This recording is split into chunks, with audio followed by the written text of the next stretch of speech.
If you ever had a bad day at work, remember, it could be worse. At least you weren't caught by a 40-ton whale. You didn't spend 30 seconds trapped inside something alive, thinking, well, this is how it ends. Unlike the hero of our story, a lobster diver who became an accidental passenger carried around by a humpback whale. Thankfully, humpback whales can't swallow a human being for real. Not because we're not tasty, but because it's physically impossible. Despite being potentially really huge, their throats are surprisingly narrow, about the size of a grapefruit. When they open their mouths, they can be as big as a small bedroom, roughly 10 feet wide and 8 to 10 feet long. But once closed, there's barely any space inside, and you would end up wrestling with a tongue the size of a car. Also, humpbacks are filter feeders, not hunters. Instead of chewing or biting, they take in huge gulps of water. Then they close their mouths and push that water back out through their baleen plates, basically trapping krill and small fish like a giant living colander made for seafood. If something unexpected ends up inside, the whale says, "Oops, wrong food," and tries to get rid of it. Which was the good news for Michael Packard, a diver who had an encounter in 2021. While diving for lobsters, about 30 feet below the surface, he got ambushed. Suddenly, everything went dark. He felt pressure all around him and realized he was moving upward. He estimates that he spent 30 to 40 seconds inside the whale's mouth before it surfaced, shook around, and spat him out like a dog accidentally biting on a lemon.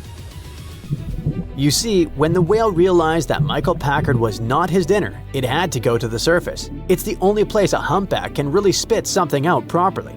That's because whales are mammals, which means they have more in common with humans than most sea creatures. For example, they don't have gills like fish. Instead, they breathe air through blowholes on top of their heads, which are like giant nostrils. Every few minutes, they have to come up. The fascinating creature takes a breath and exhales a big blast of misty air that looks like a mini fountain. That famous whale spout is just a powerful exhale. Depending on the species, they can stay under the surface for 20 minutes to over an hour. But how is this possible? Basically, their lungs work like oxygen power banks, and their muscles are packed with myoglobin, a special protein that stores oxygen for long dives. When they submerge, their heart rate slows to just a few beats per minute, and blood flow is rerouted to only the organs that really need it. It's like their entire body switches to power-saving mode. And if that isn't impressive enough, humpbacks have a few more ocean superpowers, like being able to sing. And yes, that's the actual scientific term. Male humpbacks produce long pattern sequences of sounds that can last for hours. But they aren't random noises, they're structured, almost musical. Something best described as deep moans and high squeaks. But the coolest part is that these songs can travel for thousands of miles underwater. Sound moves much farther in water than in air, so the ocean becomes one giant concert hall. They can bounce and echo across the ocean, reaching whales miles away like the sea's own radio station. Only male humpbacks are known to sing, and scientists think they do it mainly during the breeding season. Some believe it's a way to attract mates, while others think it helps them communicate or compete with other males. What's amazing is that all the males in one region sing the same song, but it slowly changes over time. Basically, every year the males all sing roughly the same tune, but as the season goes on, tiny variations start to appear. They sing the same song until one of them gets inspired, changes the tune slightly, and this version becomes trendy. Sometimes the whole song gets replaced by a completely new one that moves across the seas from one population to another. Scientists think whales are basically learning from one another, passing new hit singles across the ocean. Humpback whales are known for taking the longest road trips in the animal kingdom. They migrate thousands of miles from cold feeding grounds near the poles to warm waters where they mate and raise calves. And they sure love to eat, sometimes up to 20 hours straight. When the humpback whale accidentally caught Mr. Packard, it couldn't just get rid of him underwater and keep feeding. Humpbacks are built to close their mouths tightly when they dive, so water doesn't rush into their lungs. To open up wide again, release pressure, and breathe, they have to reach the surface. They gulp air, clear their throats, spit out unwanted passengers, and go back to eating like nothing happened. It's actually a cool design from millions of years of evolution. Whales used to live on land long ago. Their ancient ancestors looked a bit like furry hippos that wandered into the ocean. Over millions of years, those animals adapted to life in water. Their legs became fins, their noses slid to the tops of their heads, but they never stopped breathing air. That's how evolution works. It doesn't recreate something from scratch, it adapts what's already there. This evolutionary coincidence was what, in the end, saved Mr. Packard. After the whale spat him out, Packard floated in shock for a few seconds before realizing that everything was fine. His crewmate, who'd seen the whale breach and fling him out, rushed over and pulled him into the boat. Thankfully, aside from bruises, he was fine. The diver was taken to the hospital, treated, and released on the same day. All is well that ends well, and now he has a fascinating tale to retell to his friends. While a humpback whale couldn't swallow Michael, there are a few creatures on Earth that technically could, at least on paper. First on the list, the sperm whale. It's the only animal alive today with a throat large enough to swallow a whole person. They regularly feed on giant squids up to 30 or 40 feet long, so one human wouldn't even count as an appetizer. Luckily for us, sperm whales live in deep waters and only eat squid, fish, and the occasional unlucky shark. Humans aren't even close to the right shape or taste. On the land, we have the reticulated python and the green anaconda, the largest snakes on the planet. These reptiles don't chew, they swallow. A full-grown python can stretch its jaws wide enough to fit a deer or a pig, and an anaconda can take down a capybara. There are unverified reports of them swallowing people, mostly in remote jungle areas. But even if it happened, it would take hours, and the snake would struggle to digest such a big meal.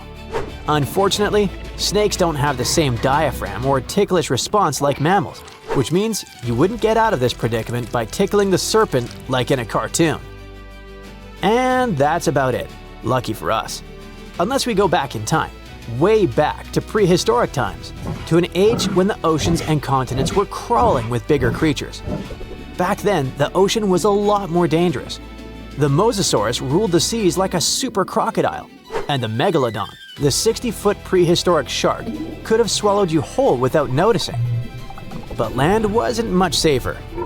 There was the Dinosuchus, the giant crocodile, the titan boa, a snake longer than a bus, and the Sarcosuchus, the super croc that made rivers unsafe for anything that moved. Michael Packard lived through a story that sounds perfect for an Instagram reel. He had a unique and dangerous situation and ended up with only bruises and bragging rights.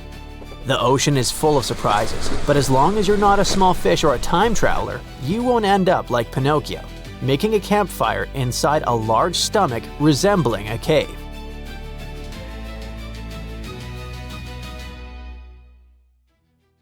Hello and welcome to the Survive No Matter What show. Today, our host Alberto will perform a crazy trick. Last year, he lived in a cave with a grizzly bear for 2 months and managed to survive. Do you remember how Alberto smeared himself with minced meat and jumped into a pool with piranhas? I hope you haven't forgotten how Alberto grilled a barbecue on an awakened volcano. Well, forget it. Today, Alberto will do the most dangerous and crazy trick in his life. Especially for you, dear viewers, he will get swallowed by a giant blue whale. Alberto goes to the North Atlantic. It's a vast area of water where you can meet blue whales and cachalots. He gets on a yacht and sails far from the shore. He's going to look for whales using echolocation and binoculars. A few days have passed. Alberto sits on board and studies the horizon. The sonar detects some movement. He looks toward the signal and sees a water fountain rising into the sky. It's a giant blue whale, the largest mammal on the planet. Yes, it's a mammal, not a fish. So, Alberto smears himself with oil to easily squeeze into the whale's throat. He takes an oxygen mask and jumps into the water. The blue whale opens its mouth and absorbs a massive amount of water. Its mouth is filled with whalebone. These are the bristles that replace teeth. They consist of keratin protein. People's hair and nails are made of it. The whale draws in water and then pushes it out. The bristles prevent small fish and plankton from leaving the mouth along with the liquid. Whalebone is like a filter. Alberto swims closer. The whale takes a sip. It absorbs several dozen gallons of water and sucks up Alberto. Our hero is inside the storm. The water splashes in different directions, and a giant tongue, the size of an elephant, throws Alberto on different sides. Alberto tries to get to the throat, but the water splashes back out. Alberto slides along the tongue to the mouth's exit, but the whale closes his mouth, and he crashes into the whalebone. It's a little painful. A couple of bristles even fall off. The tongue wants to push him out, but Alberto manages to squeeze into its throat. But here, he meets a block. He can't go further because of the structure of the whale. This colossal animal's throat is tiny, the size of a fist, but it can stretch. Alberto had foreseen this. That's why he smeared himself with oil. He stretches out to his full height and jumps into the throat. Now our hero finds himself inside a narrow esophagus. He slides on it like a slide in a water park. Then his speed decreases. The space becomes narrower. Now Alberto is crawling forward with difficulty. It's very slippery here, and Alberto can barely move. The esophagus contracts and pushes Alberto further. Now he's inside the stomach. It's dark, cramped, and smells awful. Alberto wants to light a match, but his pockets are entirely wet. And it's a bad idea to make a fire here. Firstly, there's almost no oxygen, which means no chance for a fire. Secondly, various chemical reactions occur inside the stomach, creating explosive gases. Alberto doesn't want that. He takes out a flashlight and examines the place. The walls of the stomach are narrow and constantly pulsating. Alberto can't stand up to his full height. He's knee-deep in some liquid. He sees skeletons of fish, shipwrecks, supermarket baskets, DVDs, a lamp, and a Moby Dick book around him. No, that's not true, as you're unlikely to find anything interesting inside a whale's stomach. Maybe a plastic bottle or some small squid. By the way, a cachalot, unlike a blue whale, has a wide and long throat. This allows it to swallow large prey whole. Technically, it can swallow a human with one sip. Anyway, you can find many exciting things in the cachalot's stomach. Once, this creature swallowed a giant squid whole. The length of these squids can reach 46 feet. That's the size of a small bus. But the cachalot managed to swallow such prey thanks to the flexible structure of the squid's body. Okay, now let's get back to Alberto. There's a terrible smell in the whale's stomach. Plankton and small fish are digested in gastric juice. And, wait, why does it hurt so much? Alberto feels the stomach juice splitting his suit. Alberto tries to get up, but it's too crowded in here. He hits the stomach walls with his hands, but nothing happens. The stomach narrows and squeezes Alberto more and more. The juice irritates his skin. Alberto shouts and waves his legs in different directions. He wants to cause a gag reflex, but it doesn't work. Alberto is desperate, and he doesn't know what to do. It seems that this is his last adventure. He closes his eyes and takes a deep breath. Stop. A deep breath. Precisely! Alberto opens the oxygen tank and fills the stomach with fresh air. Now the whale begins to bloat and is filled with gas. The stomach is throbbing, the juice is foaming, and it seems a storm is coming. The walls contract so much that they squeeze Alberto out through the esophagus. Together with the remains of fish and juice, he moves forward. The esophagus is getting narrower. Alberto finds it hard to breathe, but he sees the light at the end of the tunnel. The whale spits him out. Alberto is alive. He's happy that he managed to escape such an adventure unharmed. He returns to the boat and sails to the shore. But wait a minute. What's that swimming by right now? It's a cachalot. What a stroke of luck. Alberto dives into the water again. He's heading straight for the mouth of this huge animal. The cachalot absorbs water. Several fish and an octopus get there along with Alberto. The cachalot pushes him with its tongue in different directions and swallows all the prey. The throat is wide enough, and Alberto easily manages to get there. But there's another problem. Alberto is already in a very tight esophagus where he can hardly breathe. And he doesn't have an oxygen tank. Alberto feels like he's been wrapped tightly in duct tape. He can't do anything, and there's no air here. He squeezes deep into the esophagus and feels that he is not alone here. In addition to the octopus, he feels the movements of large tentacles. Wow! It's a giant squid! And it seems it's still alive. Alberto shakes his whole body, but can't change anything. He loses consciousness. The stomach walls are pressing on his face. At this point, Alberto bites it. An earthquake begins. All that lay in the stomach comes out. Finally, Alberto is outside. A colossal squid swims away as far as possible. It seems it hasn't understood what happened to it. Our hero climbs onto the yacht. He's the happiest person on the planet right now. He starts the engine and heads to the shore. You must understand that Alberto's story is purely hypothetical. Of course, in reality, a whale wouldn't be able to swallow a human. Reports that a person ended up in a whale's stomach are overgrown with myths and legends. Yes, there were cases when people got into their giant mouths, but they didn't go through the throat. One day a diver got there, but he miraculously survived thanks to scuba diving equipment that helped him breathe. Another case occurred with people who were kayaking. When a humpback whale catches fish, it swims up to the surface with its mouth open. It's like a grid that rises from below.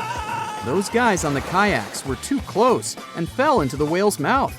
Anyway, don't worry, a whale can't swallow you. It's impossible. But it is possible for a cachalot. The good news is that this is a rare animal. The probability of getting into its stomach is 1 in a billion. It's more likely that a meteorite will fall near you. Most people on Earth will never see a cachalot in real life. These animals swim worldwide in open oceans, but spend most of their time at a depth of about 10,000 feet. That's 10 times the height of the Eiffel Tower, but just in the ocean. Imagine crying out to someone not knowing that they can't hear you. This is the story of the loneliest whale swimming in the oceans. Scientists can only refer to the whale as a 52 Hz whale, or a 52 whale for short. They call it that because they picked up its sound pitch similar to a blue whale's frequency, which is between 10 and 39 Hz. Whales, like many animals, communicate with frequencies only they can understand. This whale in particular is known as the only one of its kind, since no other whale produces the same frequency. It's almost like a ghost, since no one has ever seen this whale in person or through footage. We only have recordings via hydrophones. It's been swimming around for decades and was first heard in the late 1980s up until 2010. Scientists have been receiving the whale's cry in the Pacific Ocean yearly, from August to December. Between January and February, it moves out of range. Scientists are still wrapping their heads around what this whale could be. Some are saying that it could be a blue whale hybrid of some kind, while others are suggesting that it could simply be a blue whale but with a special condition. Some think that the whale might not hear properly or cannot hear at all. But the fact that the blue whale has been around for such a long time means it's most probably a healthy whale. We know that the whale resides somewhere in the North Pacific, but scientists still haven't seen it for the past 30 years. All we've been doing is collecting vocal recordings through its path, calling for another whale to answer. People discovered whale frequencies by accident. The US leadership deployed a bunch of hydrophones across the ocean floor to listen to other incoming submarines. While it may have proven successful for them, it also caught various frequencies from the depths of the oceans. Monstrous sounds. They describe them as deep, rumbling calls. For centuries, legendary creatures were thought to have roamed the deep, dark waters. Krakens, leviathans, and other scary aquatic beasts. Maybe the submarines first thought they were listening to one of the creatures, but the frequencies were later identified as the sound of blue and fin whales.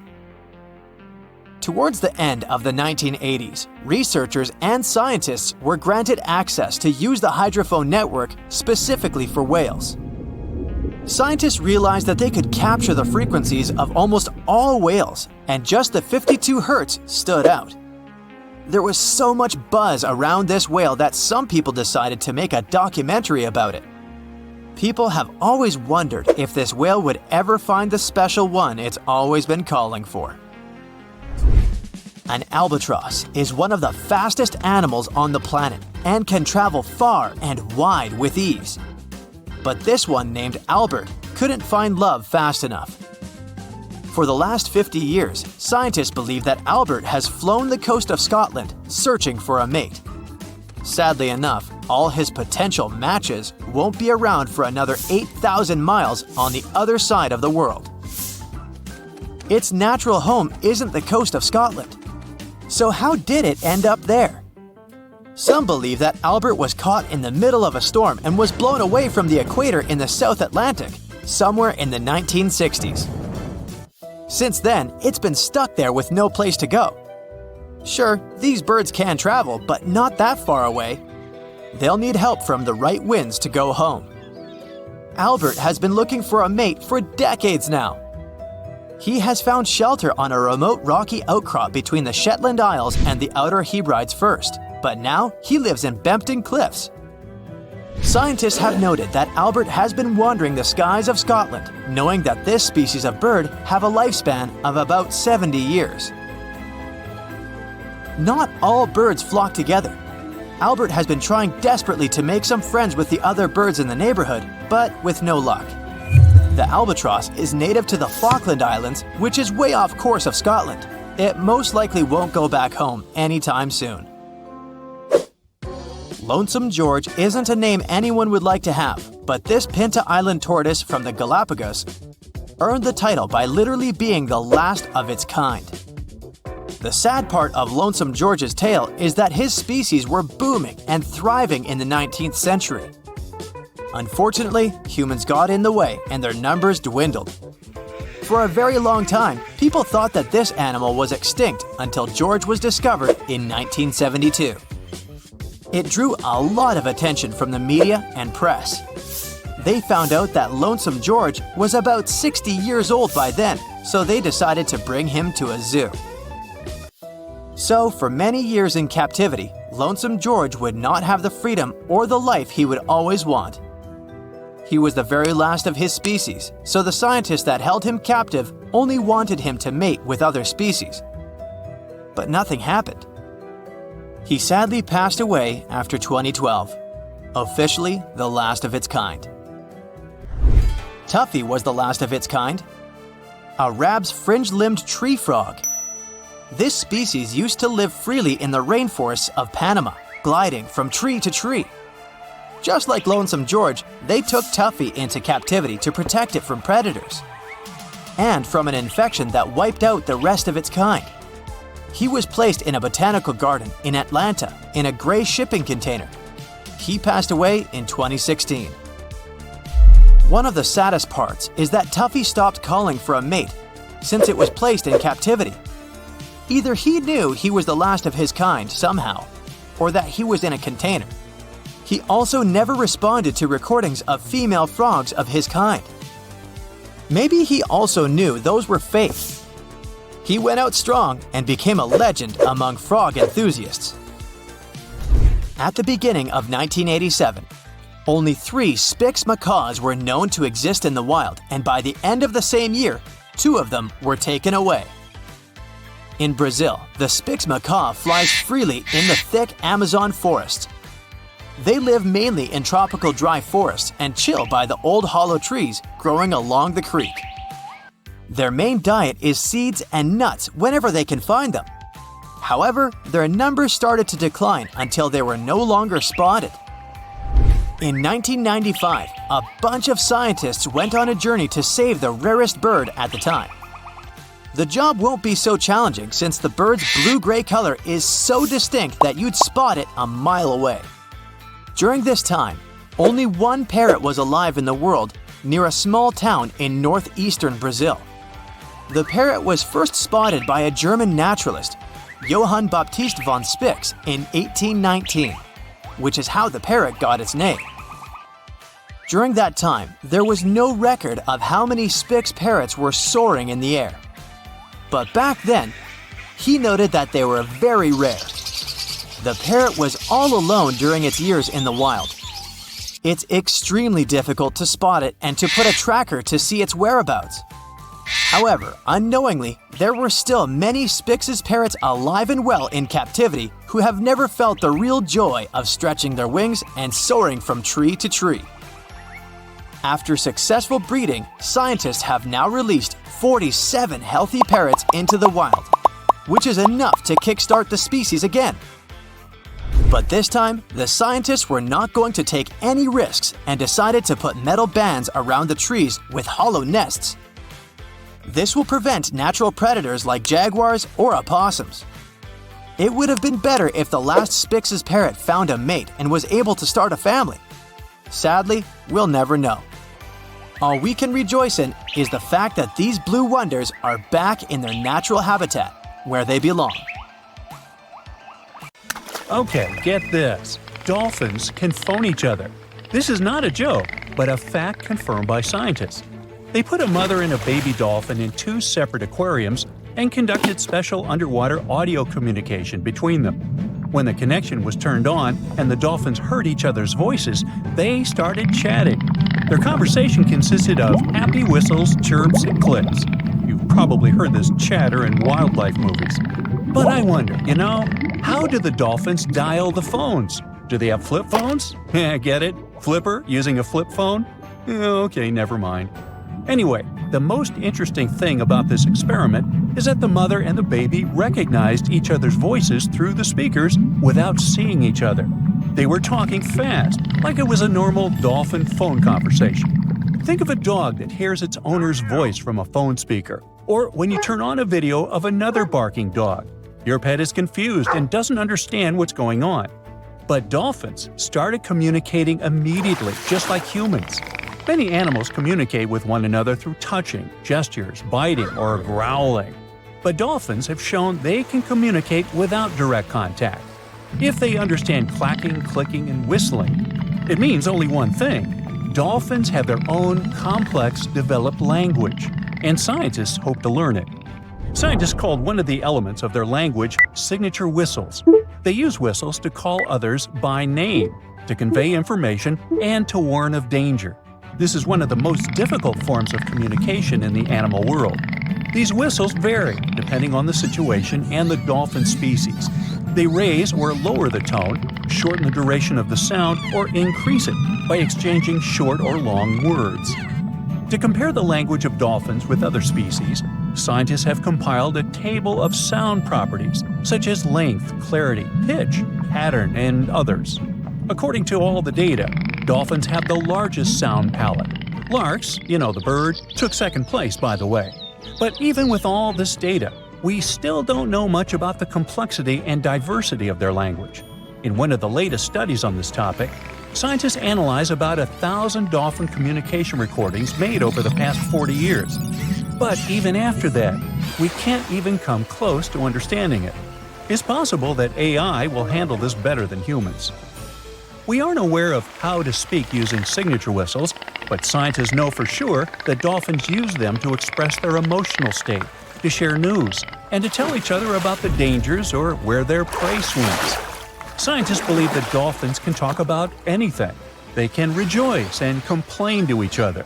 They even communicate in different styles at the same time, like people who are chatting at a noisy party. But in addition to sound signals, they use body postures, jaw claps, bubble blowing, and fin stroking. They form groups, assign tasks, and work as a team. If one dolphin knows a place with food, it will tell its friends about that, like Instagram. If they spot a shark, they'll warn others about it.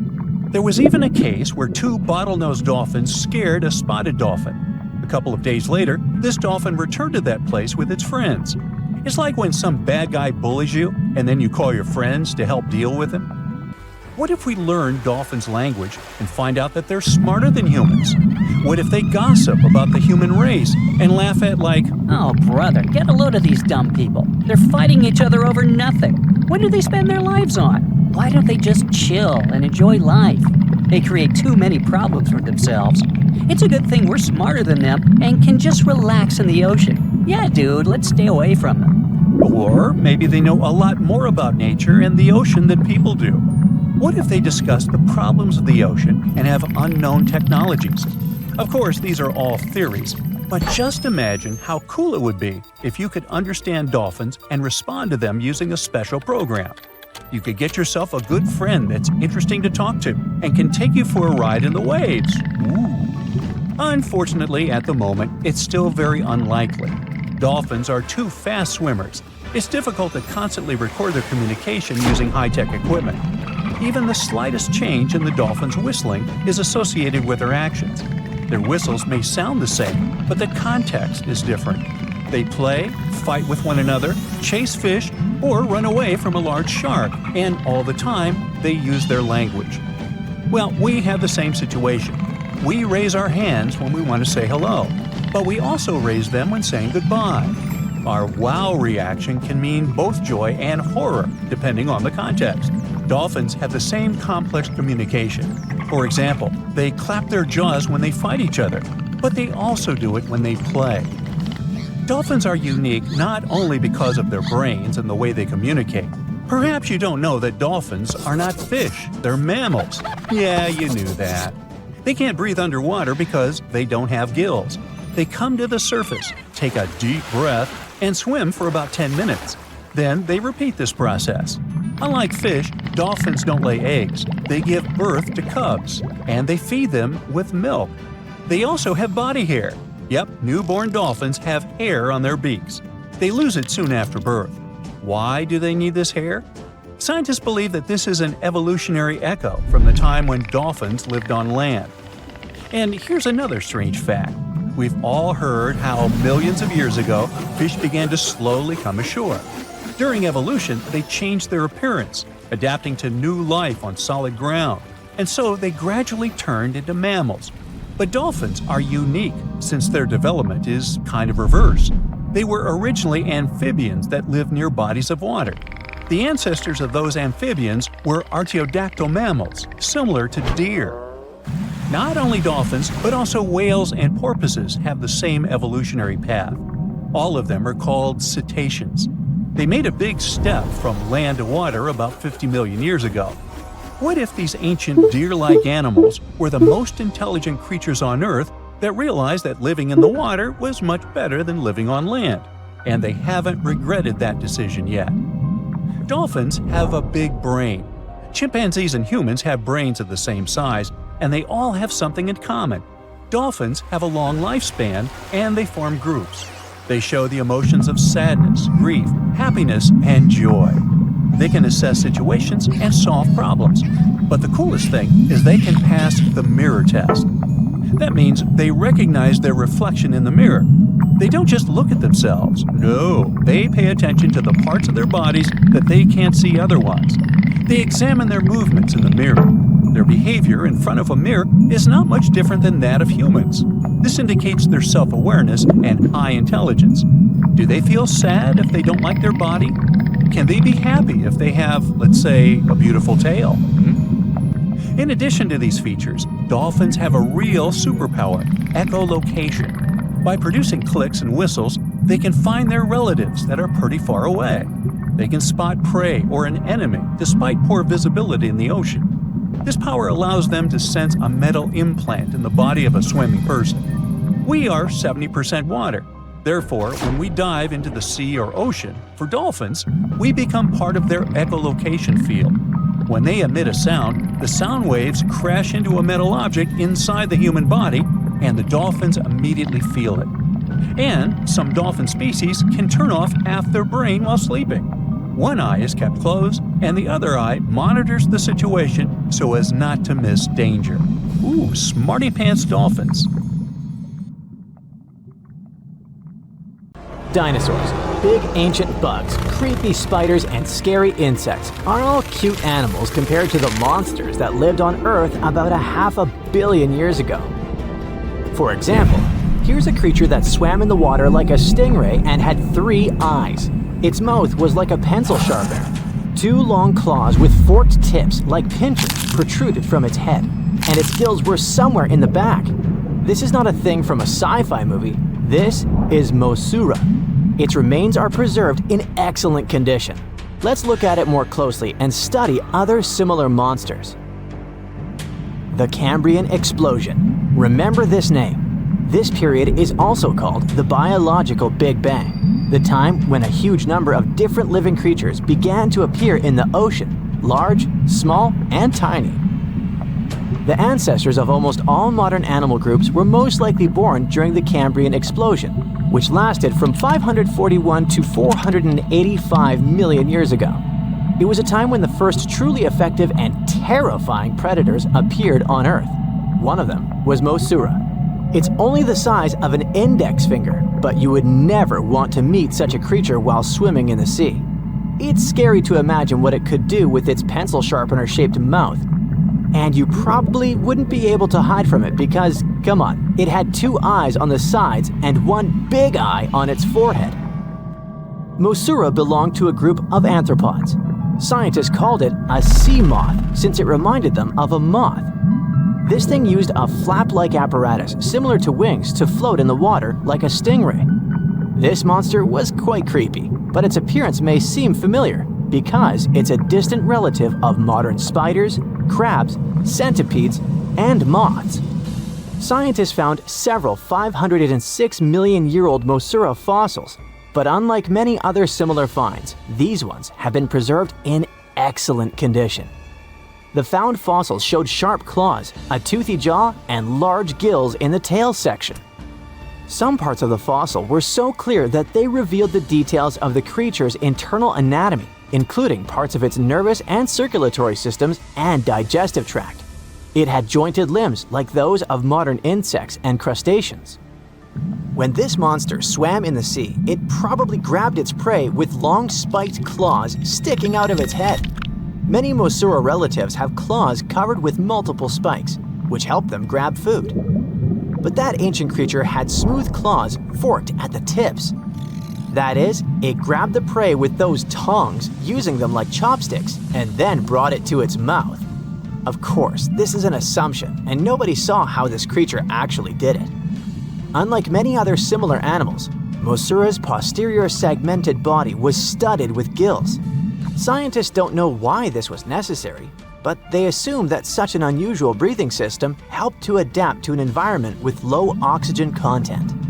Perhaps Mosura led a very active reproductive lifestyle that required high oxygen consumption. Creepy, dangerous, and reproducing fast.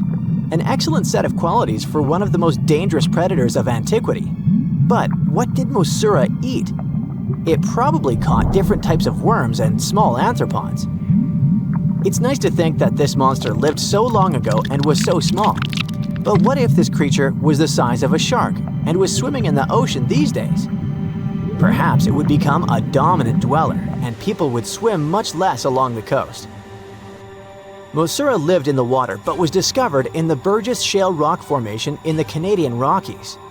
Many mountains on Earth were once the seabed inhabited by strange creatures. One of them was Opabinia.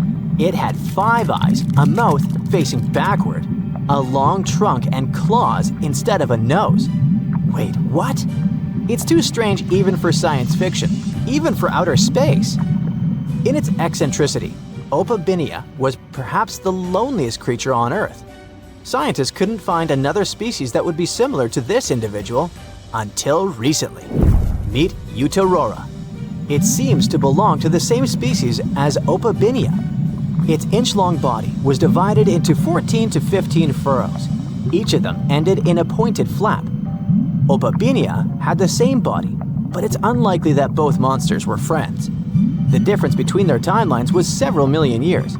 It's hard to imagine why these monsters needed such strange body structures. Why haven't modern filmmakers used the design of those animals to create cool space monsters yet? Okay, they were creepy creatures, but what about weird and kinda useless ones? Scientists have discovered Sue, a legless creature with no head turned inside out. Huh?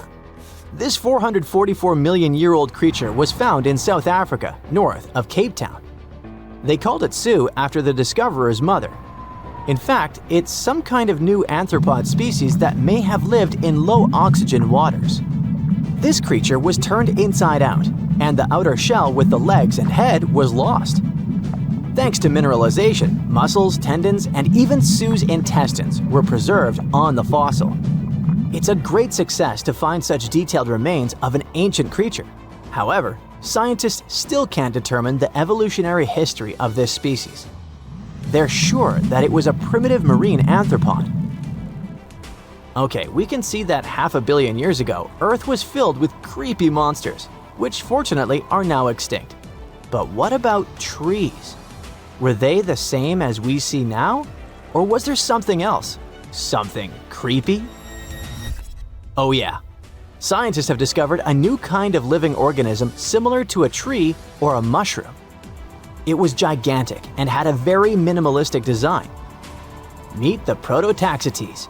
It's basically just a big stick with a round end poking out of the ground. It was smooth, didn't have the usual tree bark, and looked more like a mushroom without a cap.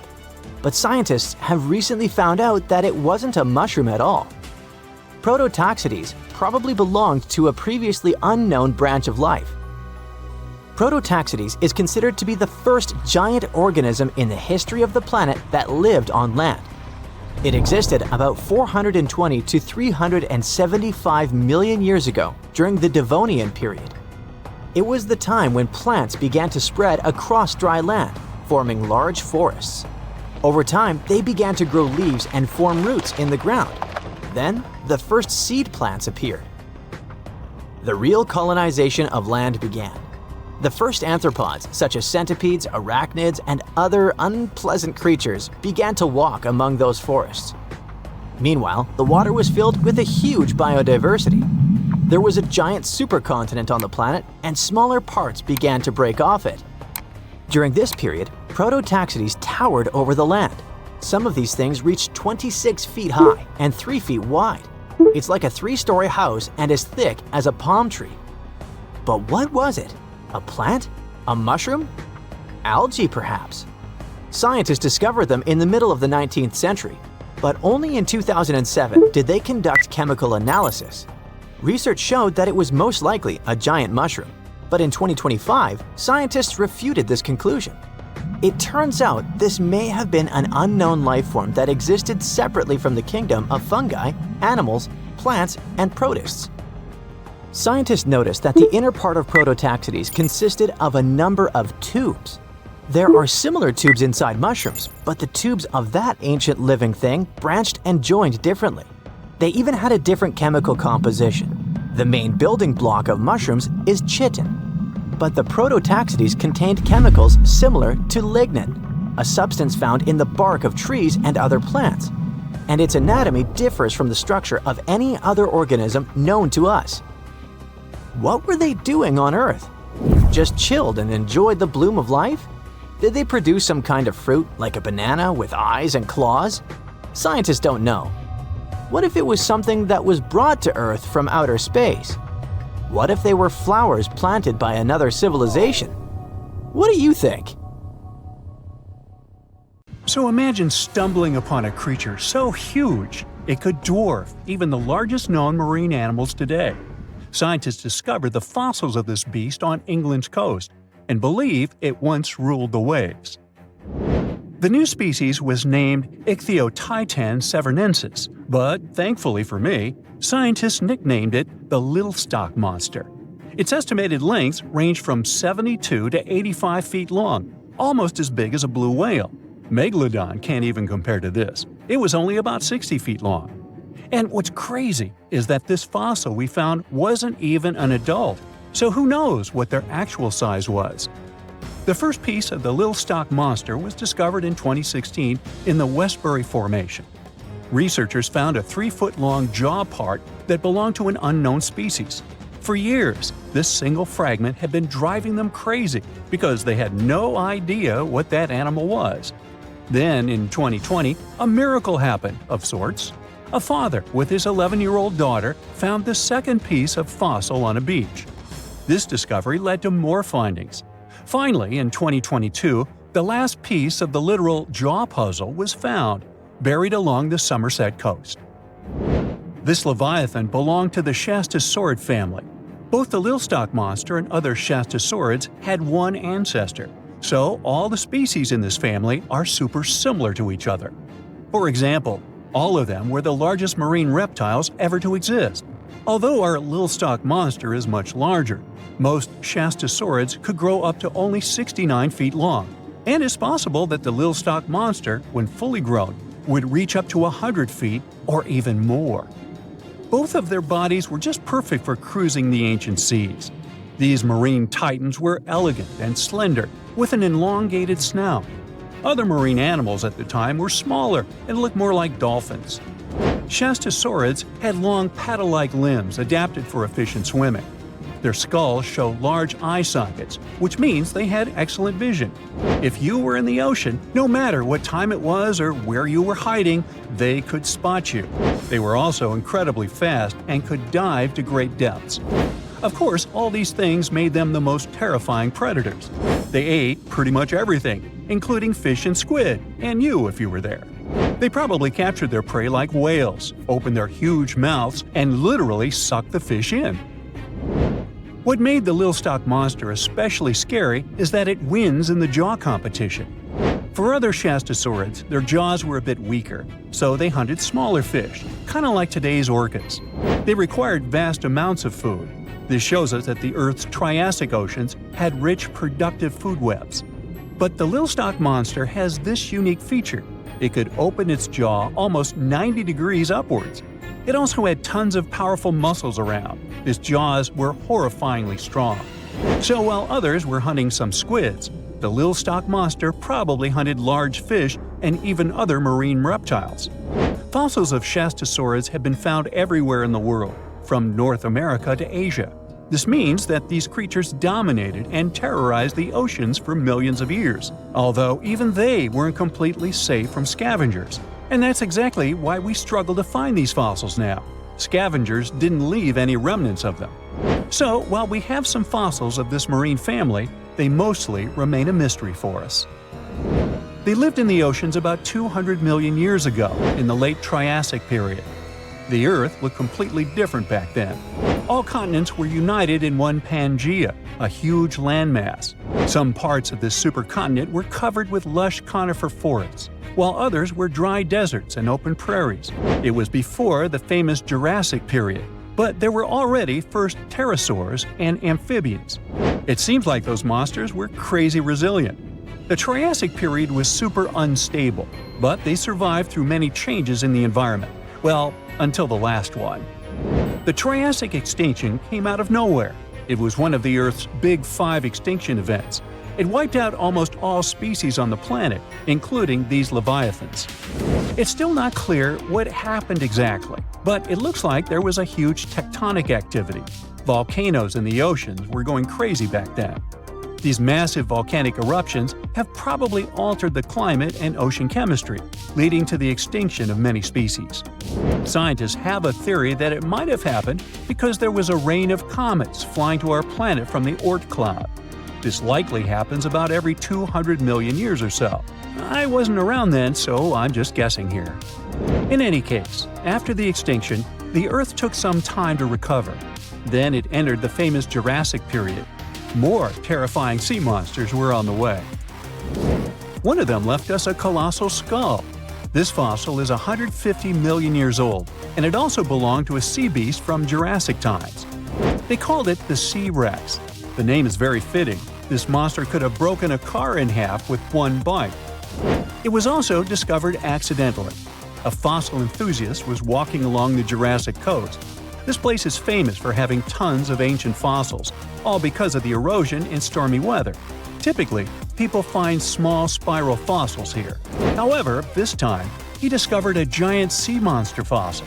Excited, he contacted scientists. They arrived at the spot right away and then had to carefully climb down a cliff to search for the rest of the skull. This fragment alone is 6.5 feet long. Turns out, it's a newly discovered species of pliosaurs, giant predators of the ancient seas. Pliosaurs were among the largest marine predators ever. Some of them grew up to 40 feet long. They used their huge teeth to snatch and devour prey, including other reptiles.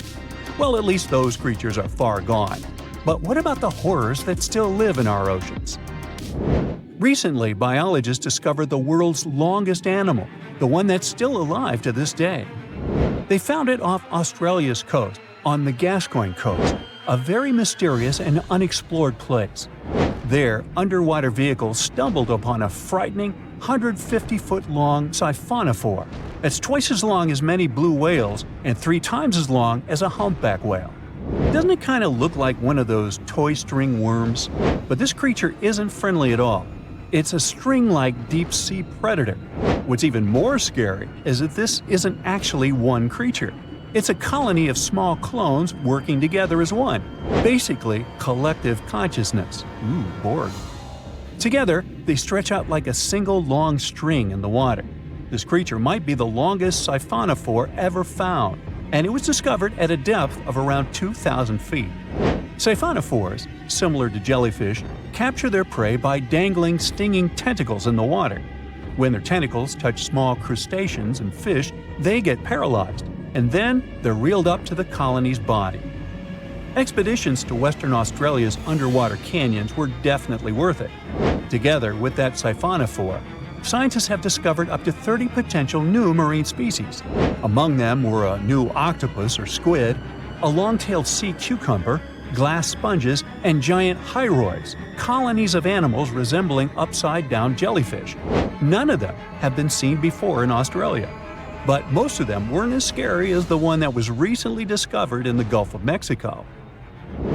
This creature is straight out of a sci-fi thriller, a 26-foot-long mangapinna squid or bigfin squid. It was discovered near an offshore oil rig at a depth of more than 7,800 feet. It has incredibly long elastic tentacles, which can be 15 to 20 times longer than its body. It holds them at right angles to its body, making it look even creepier, almost as if it has elbows. And yes, it's another deep-sea predator. These 10 tentacles probably help the squid trap their prey and drag it onto the seafloor. We barely know anything about this extraterrestrial-looking creature because they're very hard to find and study. And if you think their tentacles are awful, just check out these creatures with 20 arms. This thing looks like a facehugger. This new species is lurking in the frozen depths of Antarctica. Experts were searching for cryptic sea animals known as Promachocrinus, or Antarctic feather stars. They're kind of similar to starfish and sea cucumbers, but have an otherworldly appearance and can live up to 6,500 feet below the surface. It's called the Antarctic strawberry feather star. Despite its pretty name, its appearance is anything but cute. It has a bizarre strawberry-like body from which 20 spindly arms branch off. Its coloring ranges from purple to dark reddish, and the arms all have different lengths and thickness. Who knows how many more of such scary creatures we'll discover in the future? Something exciting and kinda unexpected popped out among the rocks of the Ica Valley in Peru. The bones of a really old whale that lived almost 40 million years ago. At first, no one was really impressed because the bones they found were big and weirdly shaped, so people just thought they were looking at giant boulders. I mean, that's cool too, but things got way better when they realized those were the remains of a very large ancient animal that roamed along the coast of ancient Peru. Plus, it was probably the heaviest creature that ever lived. Sorry, blue whale, I know you worked hard to get to the top. The length of over 100 feet and weight of more than 200 tons brought you the status of the biggest animal on our planet. But it seems you've held the title long enough. Time to hand it over to our next candidate, and that one's really gigantic. This ocean beast was probably shorter than the blue whale, but heavier, with a weight that could be between 93 tons and 370 tons. If it's closer to the higher number, it'll make Perseus the biggest animal ever known to have lived on Earth. And it seems its weight was the result of having extremely thick, dense bones. You can see such bones today in manatees or some other early whales. Dense bones are a great tool for such marine mammals. This feature makes them heavy and allows them to stay submerged most of the time. But at the same time, if their body was too heavy, they would end up sinking all the time, and they would waste too much energy to move back up to the surface. So, to avoid sinking, marine mammals need to have enough lighter tissues, like muscles and fat, to help them float in the water without using too much energy.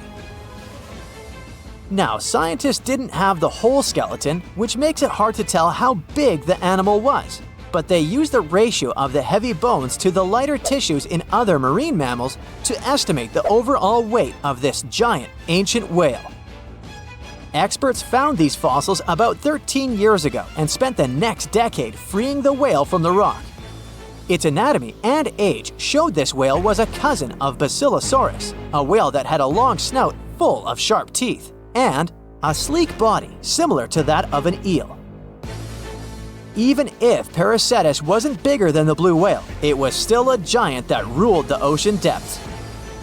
Unlike modern whales, there's a possibility that this ancient fellow was a predator that liked to go after bigger prey. And this also changes how we see the history of whales. Scientists used to think these magnificent creatures became really big about 5 million years ago when they started eating lots of small creatures. But here's the proof that giant whales existed even before that. But it's still unclear how this whale managed to find enough food to sustain its enormous body.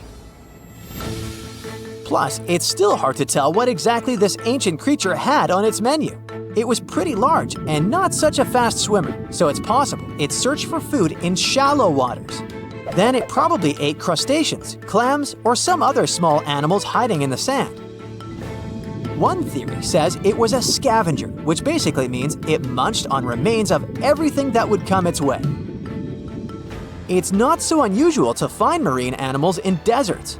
Many of these regions used to be covered with water anyway. The Sahara in Africa is a perfect example. About 50 to 100 million years ago, this was not a dry desert, but a shallow saltwater body called the Trans-Saharan Seaway.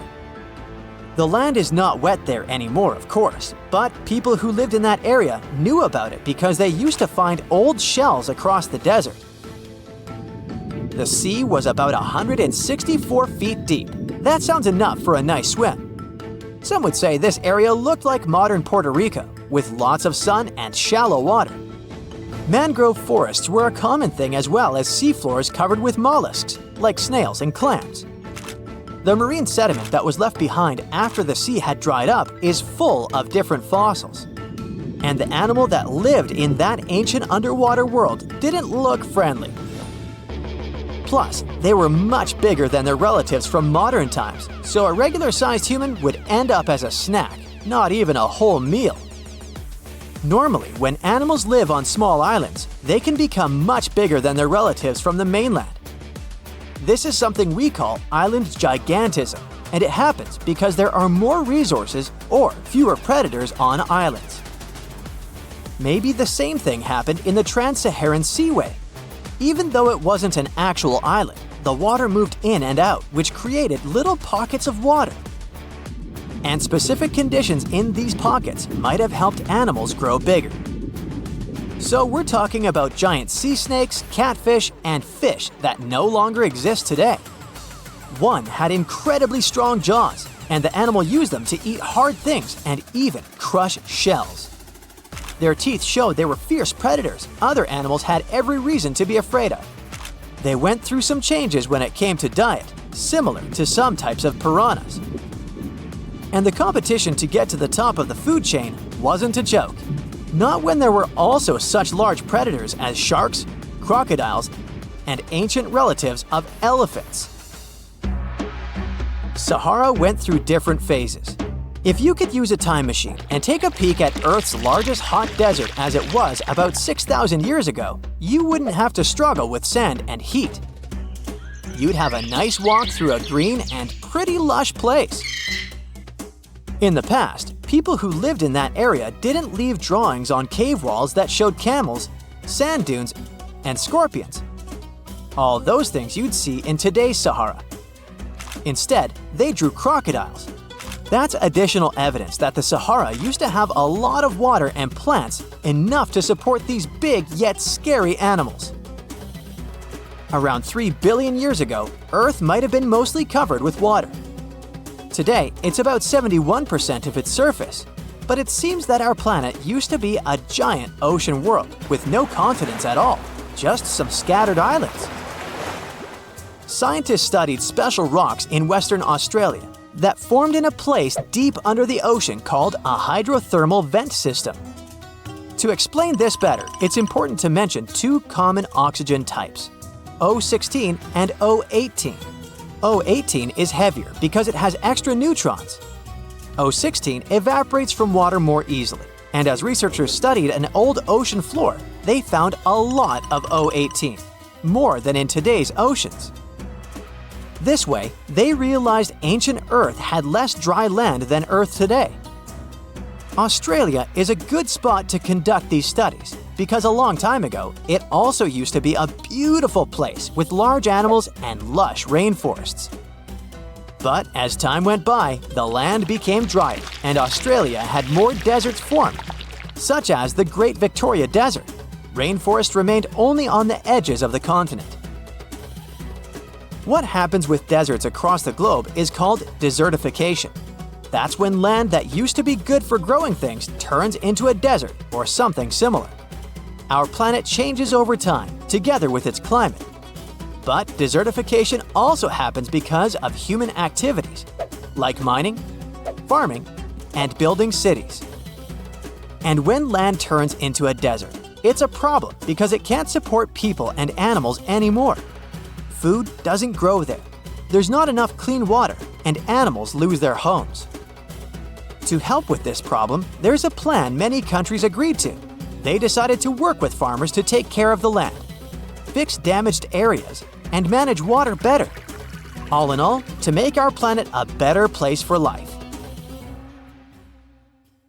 So, a mysterious discovery was made deep in the Red Sea, the so-called death pools. Woo, that's scary. In 2020, researchers embarked on a dive into the Red Sea. The mission spot was in the Gulf of Aqaba, between Saudi Arabia and Egypt. Near the end of their expedition, as they ventured deeper into the darkening waters, they noticed some strange seaweed floating above the seafloor. They decided to use a remotely operated vehicle and investigate it. Suddenly, they discovered these strange, motionless lakes of water within the sea. These are called brine pools. They're basically pockets of salty water deep on the ocean floor. And when I say salty, I mean it. Sometimes they're up to 8 times saltier than the ocean water itself. Mysteriously, they don't mix well with the surroundings. They formed millions of years ago, sometime during the Miocene epoch, back when weird creatures roamed the earth, like me, and deeply buried mineral deposits dissolved into the water. The largest pool spans about 170,000 square feet. Meanwhile, 3 smaller ones are under 107 square feet each. At first, this discovery didn't seem that scary. But here's why they're so horrifying. Not only are they disgustingly salty, they also lack oxygen. Now hold on a sec, isn't that normal for something that's underwater? Well, it turns out the Earth's waters are full of oxygen, and at least half of this element on our planet comes from the oceans. Just like plants on land, marine plants such as phytoplankton, seaweed, and algae munch on sunlight and produce oxygen through photosynthesis. They release lots of it into the surroundings. Marine life then eats half of it, so only about a quarter of the oxygen that we breathe actually comes from the oceans. Just like us, sea creatures need this element to survive. Without it, they can't breathe and support their metabolism to live. That's why these pools are super dangerous for most of them.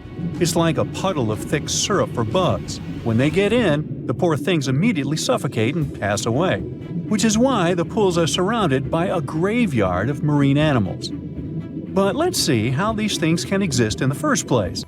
Have you ever tried making ice cubes from salty water? Spoiler, it's pretty hard.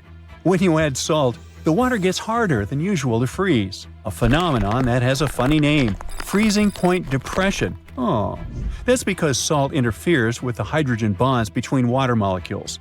As it finally freezes, stuff like particles, dirt, or dissolved salts get pushed out to the sides.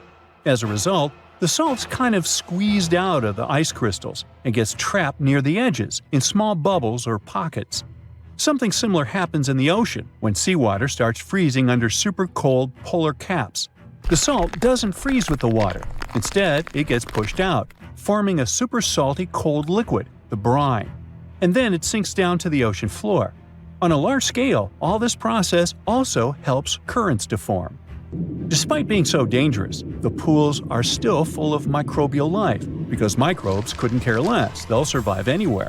There are literally thick mats of them in the brines. There are also some salt-loving creatures, like shrimps and eels, hovering around the pool's edges.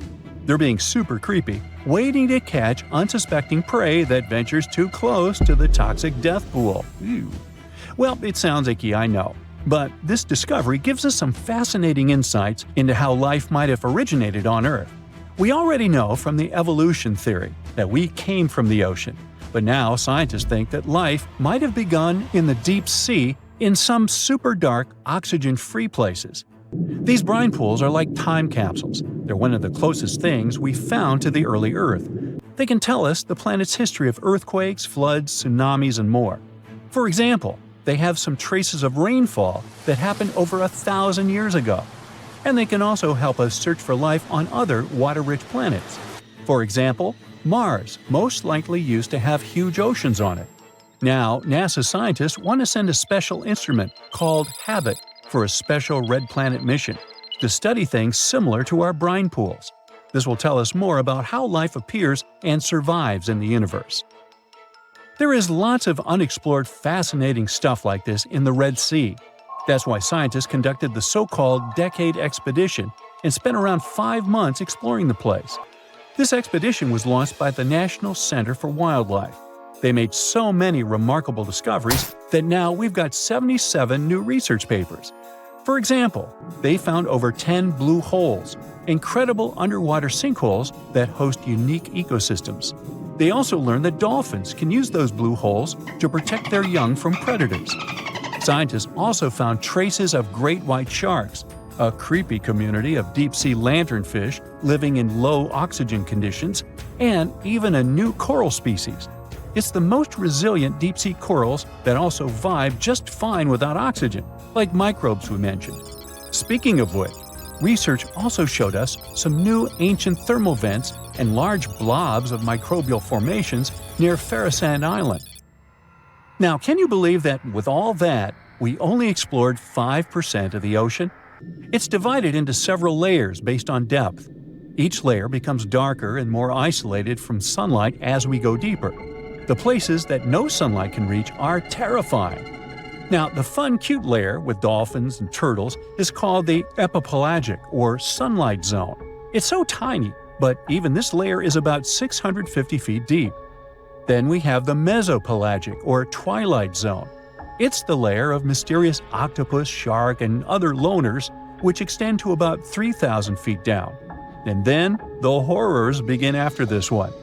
We encounter the bathypelagic or midnight zone. It extends to 13,000 feet below the surface, about a half of Everest above you. Here we have the famous poor blobfish, squids, and anglerfish. Below it is the abyssal zone. It extends to about 20,000 feet deep.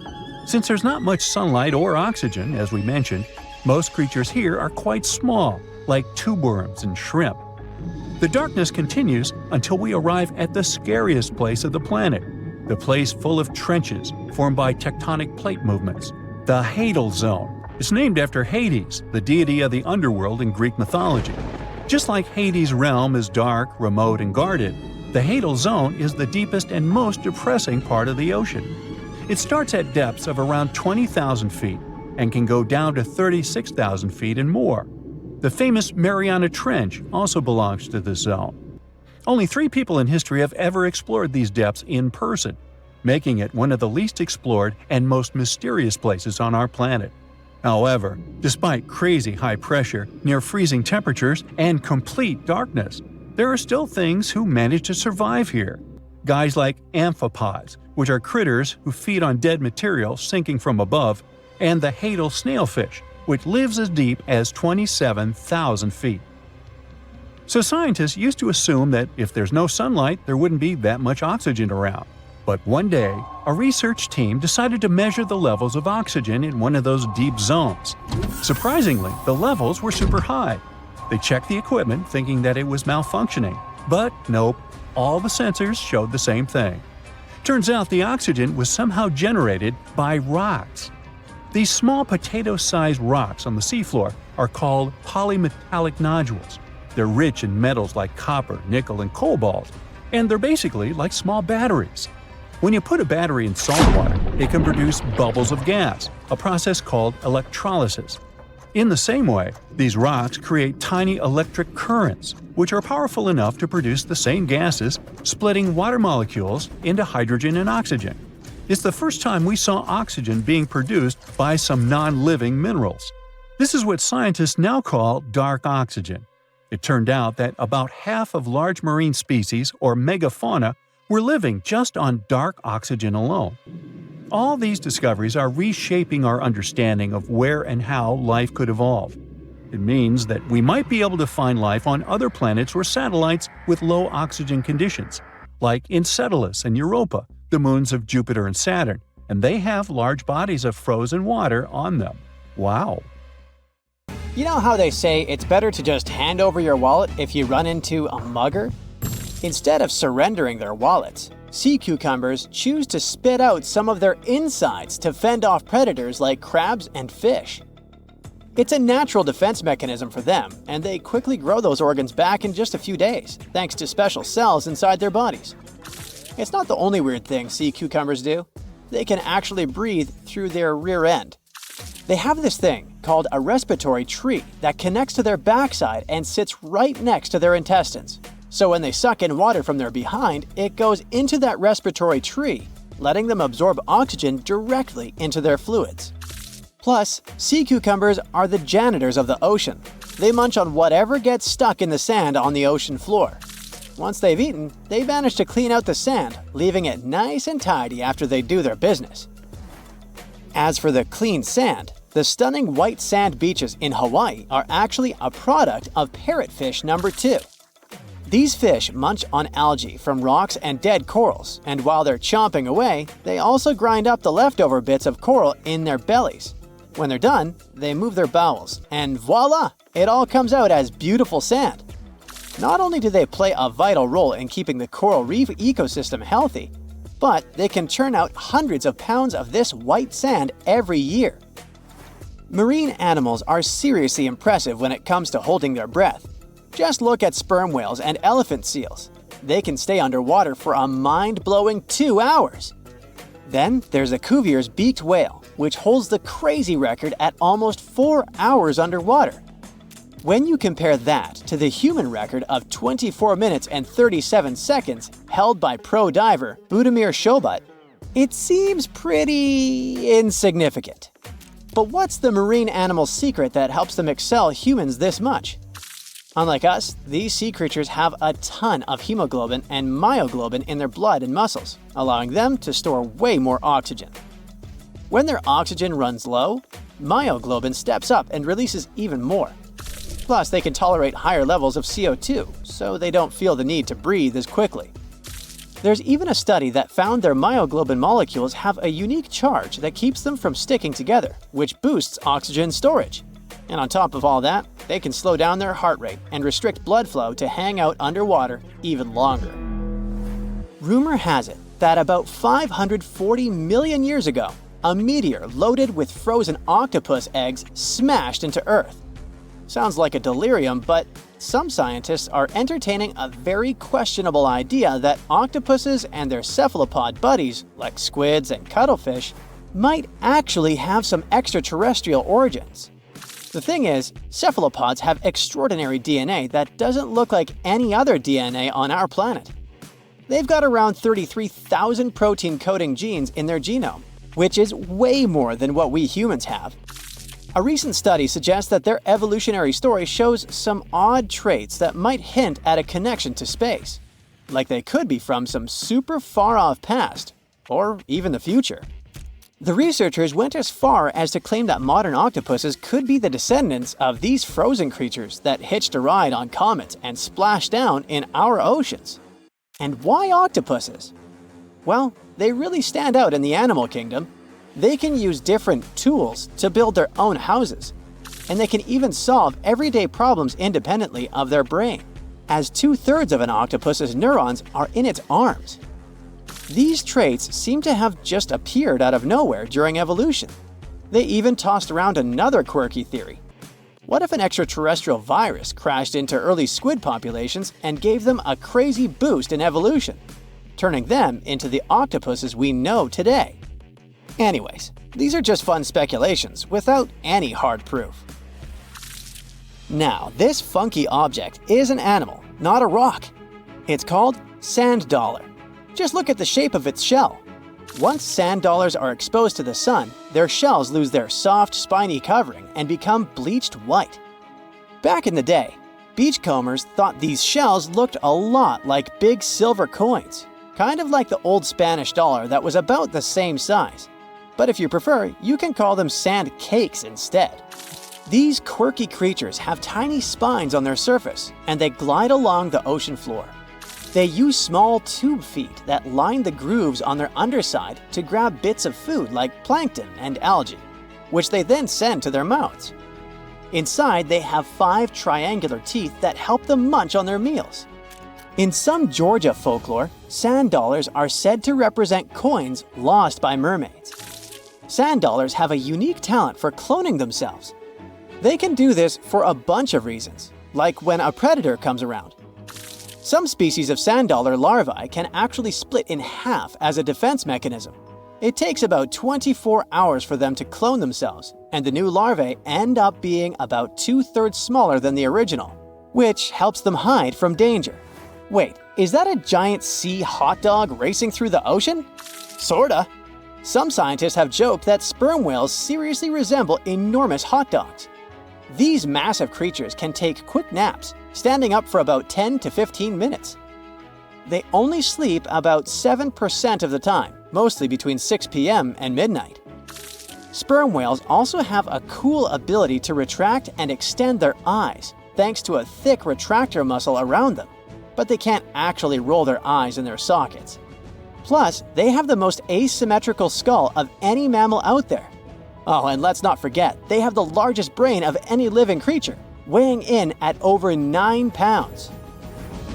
Unlike us humans, if dolphins went into full-on snooze, they'd stop breathing and could drown. So they figured out a genius solution.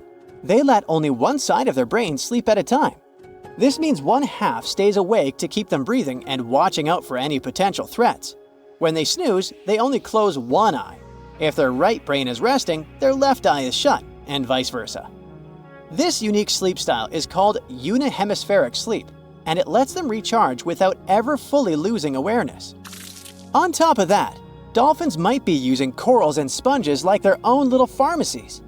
Scientists have seen them rubbing their bodies against specific types of coral and sponges, suggesting they might be treating skin issues. They've even spotted dolphins lining up to take turns at these spots, using corals like Gorgonian coral Rumpella aggregata, leather coral, and some sponges. What's really fascinating is that researchers have analyzed these corals and found they contain compounds that could help with dolphin skin conditions, which can sometimes lead to infections and lesions.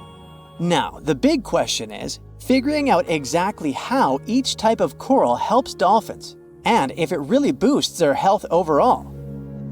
Sea urchins aren't exactly the Usain Bolts of the ocean. They move slowly by crawling with their tube feet and occasionally give themselves a little push with their spines. These little guys have just 5 teeth, which they use like a beak to scrape algae off rocks, which I'm pretty sure is the ocean's version of an all-you-can-eat buffet. But since all that scraping wears their teeth down, they're in a never-ending dental replacement program. Scallops are the underwater equivalent of the world's most confused security cameras, sporting up to 200 tiny eyes on their shells. These eyes are high-tech. They can even adjust their pupils to light. Instead of working like ours, scallop eyes have a unique setup. Light goes through a pupil, lens, 2 retinas, and then hits a mirror made of guanine crystals that reflects it back. Scientists were puzzled about how they see since their main retina often gets blurry light. But it turns out, scallops can change their pupil size by about 50%. Just don't expect them to do it in a hurry, as it takes a few minutes. Now here's something really neat about orcas. They're expert hunters and they do it in groups called pods. A pod can consist of up to 40 orcas, forming a very effective hunting team. Interestingly, there are distinct types of pods: resident and transient. Resident pods are more into fish, while transient pods have a taste for marine mammals. But no matter what type of pod they belong to, all orcas have one thing in common: they are master collaborators. They work together using smart hunting techniques that are often compared to the teamwork of wolf packs. Almost 95% of jellyfish's body is made of water. For comparison, the human body is 60% water. It's probably not a surprise since jellyfish don't have a heart, blood, eyes, or brain. The other 5% of their body weight is proteins, muscles, and nerve cells. Jellyfish have been around for more than 500 million years. This makes them older than dinosaurs. These creatures haven't changed much, and today's jellyfish are pretty much like their ancestors. Electric eels have small eyes that are not so effective in environments with no light, so they mostly rely on their electric organs. Those consist of 6,000 cells. Eels use them to stow power, similar to batteries.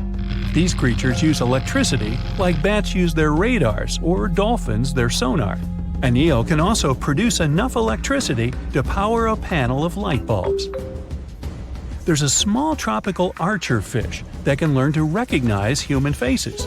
This fish has an interesting ability to spit small jets of water from its mouth. Researchers showed the fish the image of two different faces placed side by side. One was unknown and the other was familiar. The fish was supposed to spit water at the familiar one.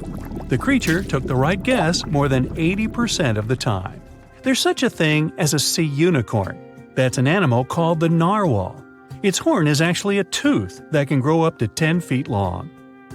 Manatees, also known as sea cows, are distant relatives of elephants. Their weight can go up to 1,000 pounds. These creatures are vegetarian and need to eat around 10% of their total weight on a daily basis. That's lots of sea salad. In some cases, manatees share space with alligators, but they get along pretty well. You can even find a photo from Florida where an alligator rides a manatee's back. Frogfish have special fins that help these creatures walk along the sand.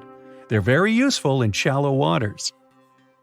A ghost pipefish is hard to see, but once you spot it, you're bound to get really surprised. Its head makes up over 40% of its body.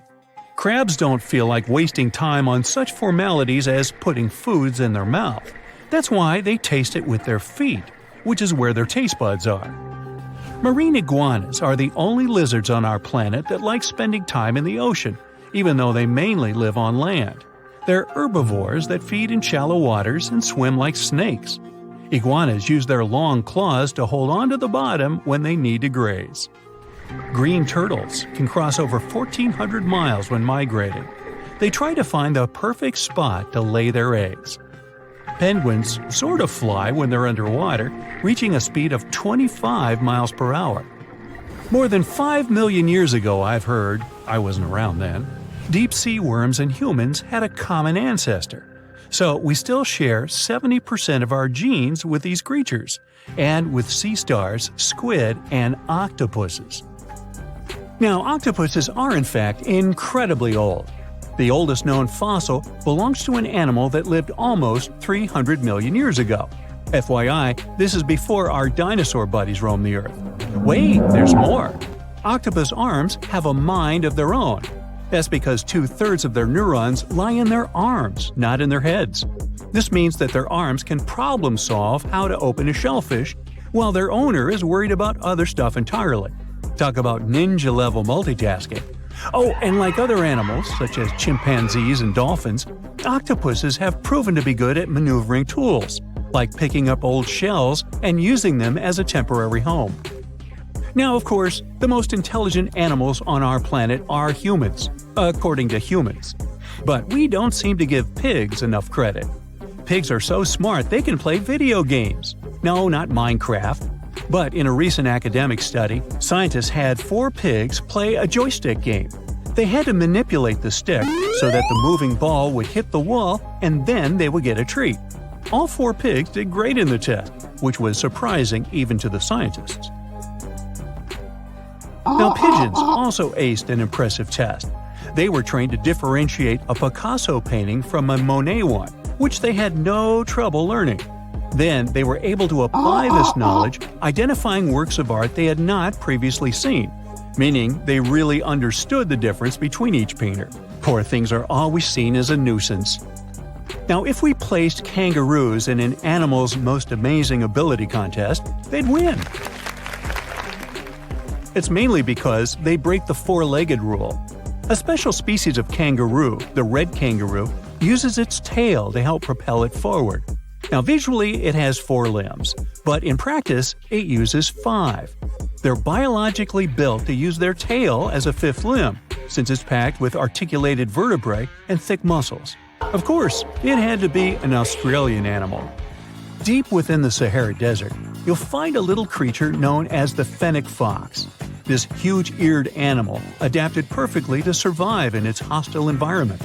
The huge ears help them to dissipate the unbearable heat of the desert, as well as help them to hunt for underground prey. Now meet this guy. Unlike what its name might suggest, the red panda is closer to a raccoon than it is to a giant panda. You'll find a lot of these cat-sized creatures in the Himalayan region, hopping from tree to tree and bundled together trying to keep warm in the harsh weather. They're gentle and friendly like their big panda cousins, and occasionally enjoy eating some bamboo sticks. And then there are bees. Compared to humans, bees' brains are the size of pinheads, yet they are capable of astounding things. Let's say a bee is running low on energy after a long search flight. This bee desperately needs a drop of honey in order to continue flying, but smartly enough, she doesn't need to go back to the hive to recharge. She can ask a fellow beehive mate for a drop of honey directly from this other bee's stomach and continue flying. This type of decentralized system allows them to build highly effective societies, one that bees don't need to push to the queues in front of the honey cells, for example. Every year in the winter, great white sharks that live along the California coastline disappear. It feels as if they take a vacation for 30 to 40 days. The animals go to a point halfway between Hawaii and Mexico. They might do it to get some food, relax, or hang out with their buddies from other areas. The spot is now called the Whale Shark Cafe. Some types of sharks, like makos, whale sharks, or white sharks, breathe in a very specific way. It requires them to swim all the time. They also need to move quickly and with their mouth open. This way, the oxygen can enter and reach their gills. Sea sponges are some of the most primitive animals.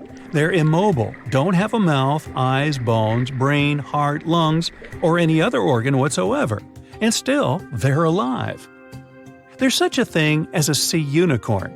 That's an animal called the narwhal. Its horn is actually a tooth that can grow up to 10 feet long.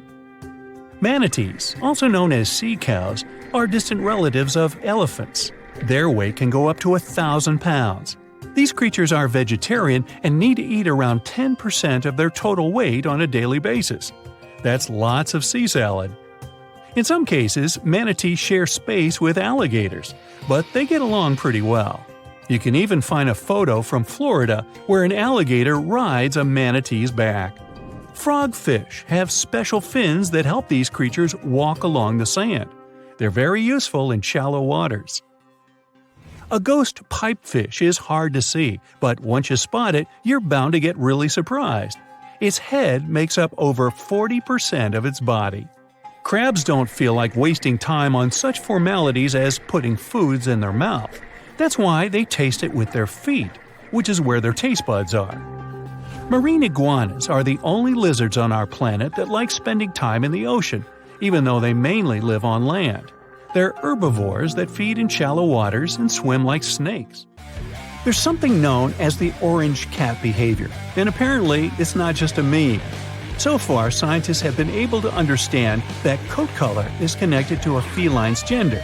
And since orange is an X chromosome, orange cats are usually males, like Garfield. The so-called orange cat behavior describes ginger cats as agents of chaos. Again, pretty much like Garfield. However, there haven't been any conclusive studies on whether coat color and cat behavior are truly linked.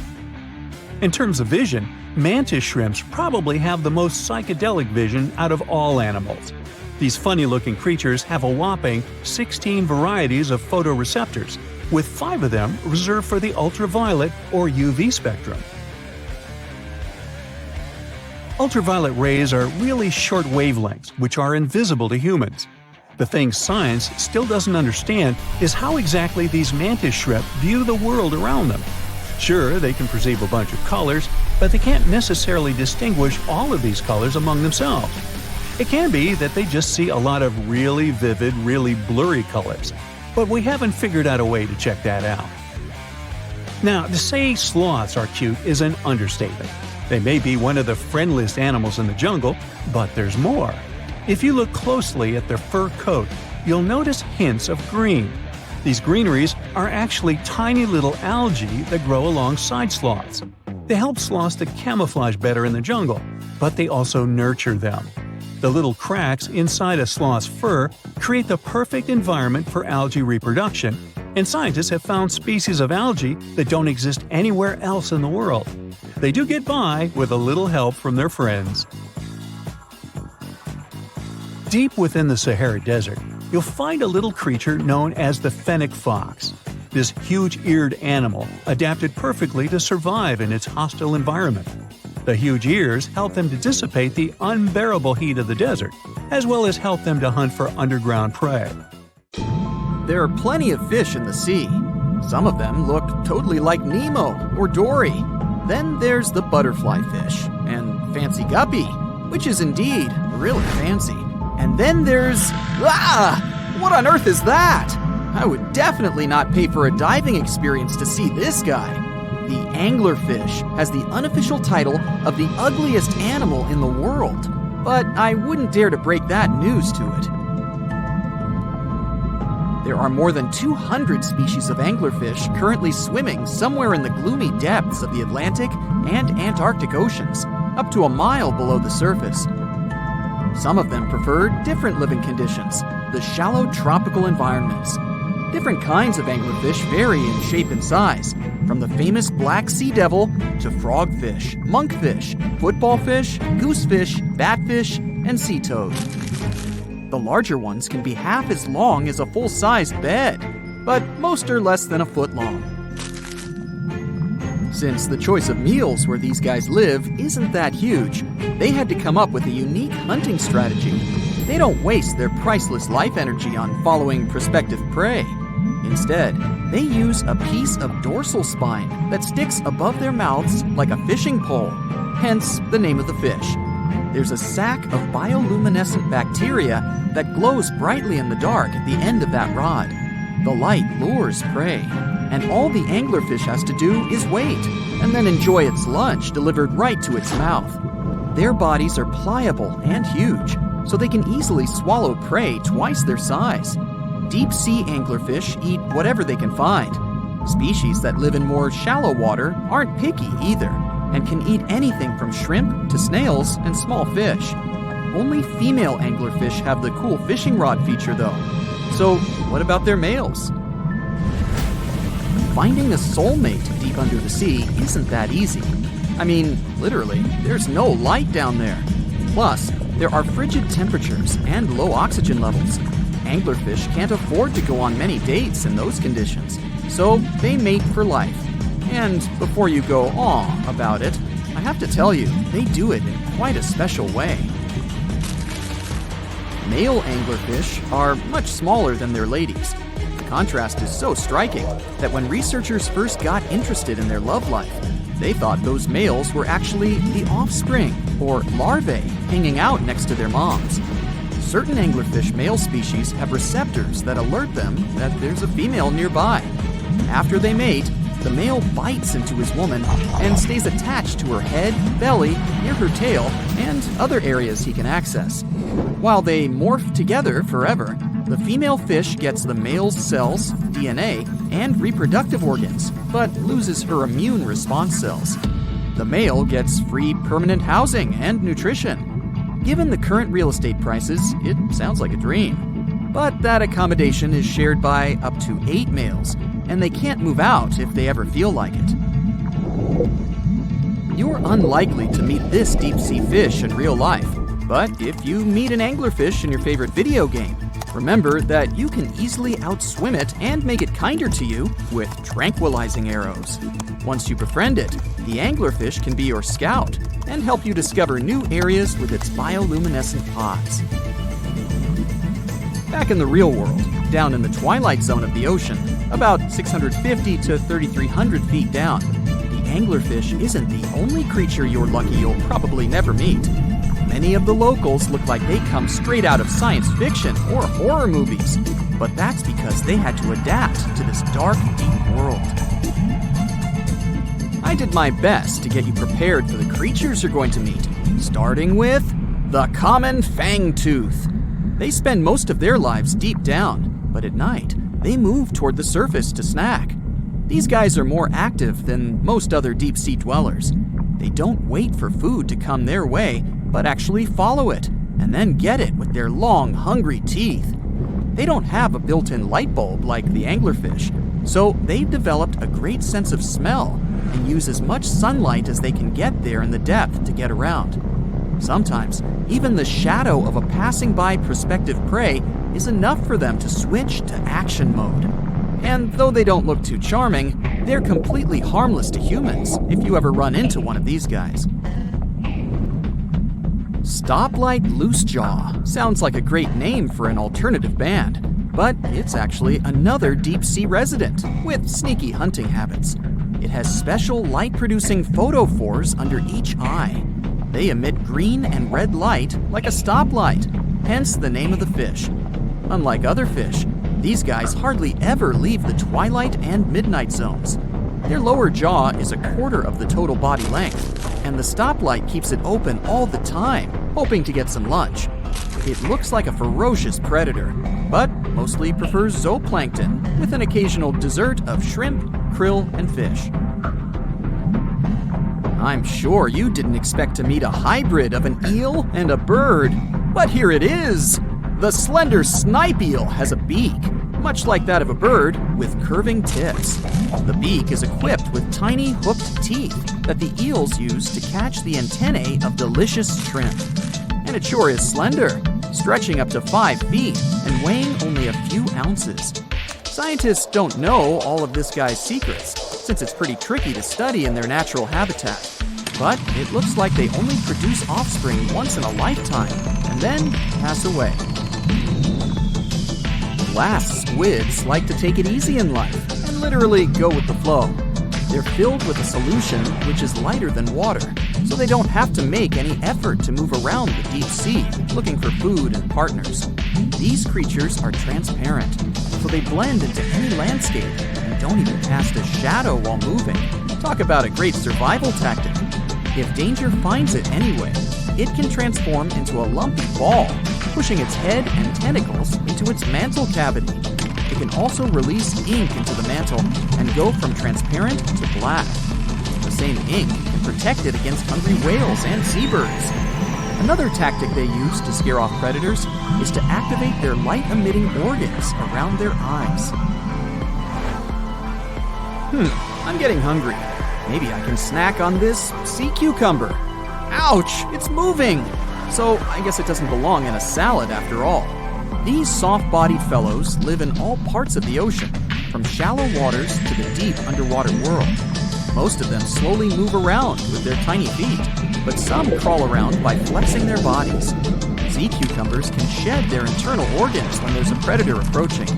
Those sticky organs distract the intruder, and the happy cucumber moves on and just grows the organs back. What's that glistening in the distance? Looks like someone dropped gems in the water. That's a sea sapphire, also known as the most beautiful animal you've never seen. Some males of this type of copepod can change color from deep blue to purple, red, or gold. 1 second later, it's gone. And it's back, shimmering bright. The secret to this magic is that their bodies are transparent and reflect light differently at certain angles. It looks like it's their way of communicating between each other and attracting mates. Female sea sapphires don't have the same superpower, but their eyes are bigger compared to males. probably to spot them from a distance. Males roam wild and free, and their ladies stay in the crystal palaces of strange barrel-shaped jellies called salps. Most of the ocean is still shrouded in mystery, whether we're talking about dark corners or creatures that are hiding in the depths. But sometimes it gives us a peek into scary things it hides in its cold, dark depths. Like when you hear on the news that there are some deep-sea creatures washed ashore after a powerful storm once again. Some just look weird, while others are real monsters that live at depths of more than 3,300 feet. The coldest and deepest parts of the ocean have created one specific phenomenon called gigantism. So, sea spiders, squids, worms, and many other animals, mostly invertebrates, or creatures without backbones, they're all way bigger and scarier than the versions we see in the more shallow areas. In the Pacific depths, you can see a sea sponge as large as a minivan. Or what about the colossal squid that lives in subantarctic waters and is nearly 14 times longer than the arrow squid, a type that mostly lives in New Zealand? Researchers found many of these underwater monsters in the abyssal zone of the ocean.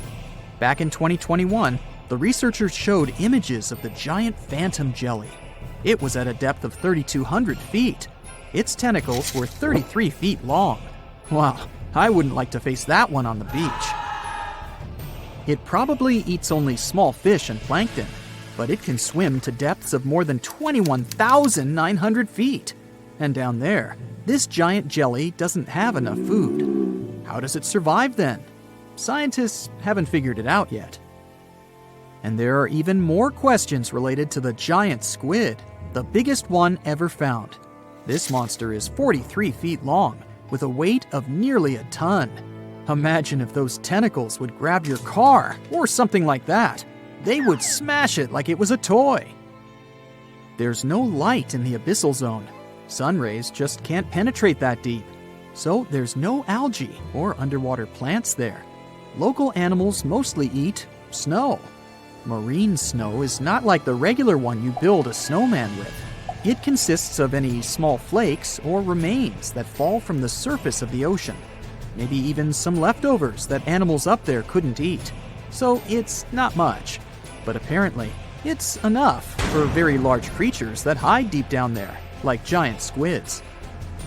Squids that generally live at such depths don't bother going after their prey. They just wait until the poor animal swims right up to their long tentacles and falls into a trap. It may not be the best method ever, because not many animals will even swim into these dark, cold parts. But it's the method that saves energy. A giant squid eats only 1 ounce of fish daily, which is approximately 45 calories. That's nearly 50 times fewer calories than an average person should eat per day. So when a squid gets 1 fish, it saves it for a couple of days. I hope giant squids won't get the idea to go to the surface and look for food when there's not enough of it in the abyssal zone. And I hope even more that giant Greenland sharks won't get that same idea. You can find them at depths of up to 7,200 feet. They're twice as slow as we usually walk. They swim at a speed of 1.12 feet per second. Their slowness is part of the energy-saving mechanism that creatures down there need to survive. But they can speed up in the form of short bursts when they need to catch prey. But they kinda change their diet from predator to scavenger, considering their environment. There will be more leftovers falling from the surface than animals to go after. Greenland sharks grow just 0.4 inches per year, and they're mostly 20 feet long, which means they live for a very long time, sometimes up to 400 years. They also have a slow metabolism, and that's one of the main factors for their long life, too. Greenland sharks like to spend their time in cold waters. They're adapted to that, since their tissues have specific chemical compounds that prevent the forming of ice crystals all over their body. That means they have some sort of natural antifreeze. So what makes them so big? Scientists are still not sure, but some theories try to explain it. There's this thing called Kleiber's rule that says bigger animals tend to be more efficient.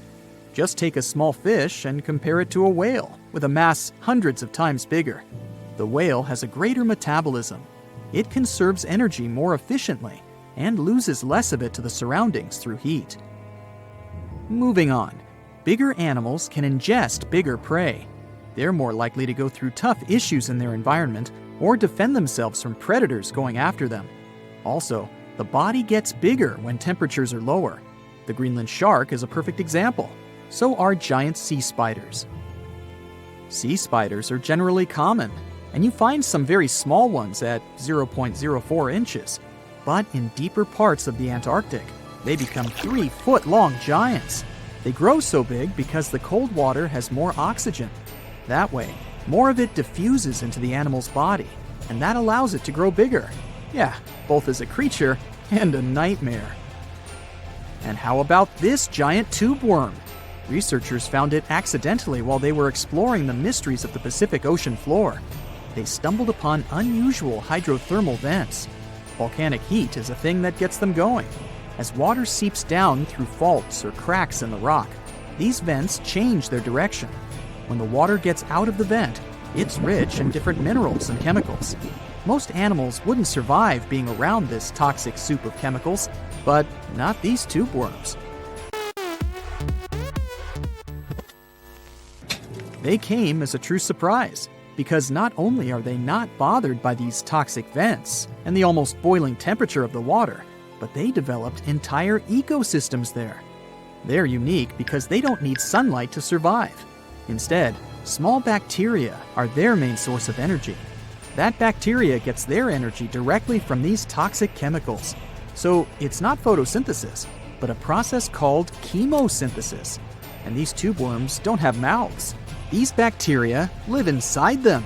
Strange story, huh? Plus, these scary worms reach up to 8 feet. Giant isopods are no better either.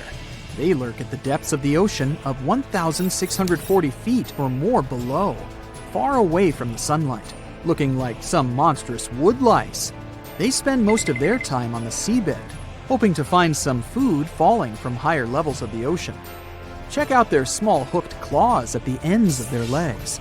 Isopods use them to remain more stable while moving around the ocean floor. Since there's no light, they have long antennae that help them feel their way around. These sensory antennas are about half the length of their body. Giant isopods have pretty big eyes compared to their body size, too. They can grow over 12 inches from head to tail. And these fellas are really patient. Remember how we said animals down there rarely get food? Sometimes they need to wait for years to get a proper meal. That's why their metabolism is amazingly slow. 5 years later. They can go for 5 years without eating anything. Imagine that. I get hungry just talking about this. In 2006, a biologist did research to compare the differences between the shallows and the deep sea regions. He realized the deep sea mirrors the island rule. First, isolated parts of land develop biodiversity you won't find anywhere else. Second, small-bodied life there grows much bigger when it's isolated, compared to life on large land masses.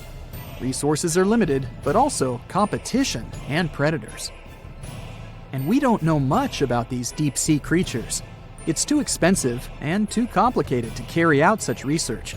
So we'll just wait for more raging storms to show us at least part of the monstrous world cold ocean depths hide. Wanna high-five a sea creature? Well, put your hand up for the Tasmanian red handfish.